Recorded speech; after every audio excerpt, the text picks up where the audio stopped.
Sir, জি, আপনি কোথায় যাবেন?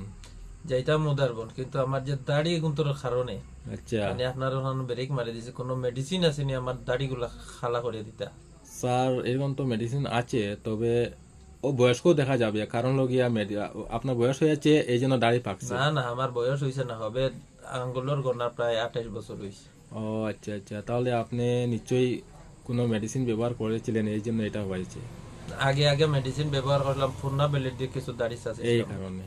ঠিক আছে স্যার, আমি ব্যবস্থা করে একটু দিচ্ছি। নাইলে অনলাইনে অর্ডার করি, আমার ওটা আনি তো বহুত সমস্যা আছে, তা কই লাভ নাই। ঠিক আছে স্যার, ঠিক আছে, আমি একটু চেষ্টা ভিডিও করতে করছি। পারি না, নিউজ করাতে গেলে আর কি ভিডিও করতে পারি না, এই সাদা দাড়ির কারণে বেশ প্রবলেম হয়ে যায়, মানুষে মানে নানান ধরনের কথা কয় আর কি। আচ্ছা, আমি দেখবো স্যার, শুনছি এক ডালের কোষ লাগাইলে বলে এটা ভালো হয়, আমি একটু এটা আমি চেষ্টা বেজান করবো। বেজান খোঁজাখুঁজি করিয়া পাইছি না। এটা চণ্ডীগড় না লাসিং এক ডালের কোষ পাওয়া যায়, দেখবো যদি আমি। কোনো লোকেশন পাওয়া যায় তো কাইন্ডলি একটু ঠিক আছে জানাইবা স্যার, ঠিক প্লিজ আছে, প্লিজ। ওই ওই